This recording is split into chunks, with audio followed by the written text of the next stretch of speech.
Народный ансамбль танца «Никай» ежегодно представляет творческий отчет, чтобы продемонстрировать все то, чего он достиг за целый год. Колоритные номера, удачная хореографическая постановка, красочные костюмы для каждого номера. Все вместе в очередной раз дало зрителю возможность окунуться в атмосферу праздника.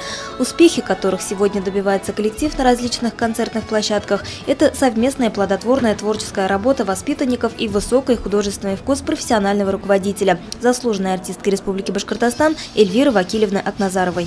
У нас контингент разный, от 10 лет до 66. Танцоров только 42 сегодня будет на сцене. Каждому возрасту есть свой характер, поэтому это должны увидеть. Мы показываем театрализацию и концертную программу. Мы хотим показать, как мы работаем с актерским мастерством, и что они могут и говорить, и петь, и танцевать.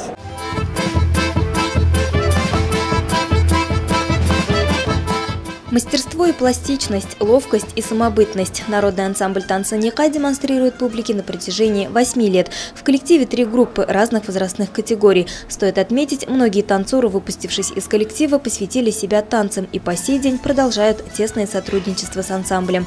В этом году «Никай» выпускает 10 танцоров. Каждому из них время и частичка жизни, проведенные в ансамбле, самые памятные и дорогие. Здесь я познакомился с очень хорошими друзьями, на которых я могу в любое время положиться, когда настают тяжелые моменты в жизни. Поэтому спасибо им большое. Я хочу выразить своим друзьям, мальчишкам и девчонкам. Они самые-самые лучшие. Я их всех люблю и обожаю. Поэтому спасибо им большое за это, за любовь, за дружбу и за танец.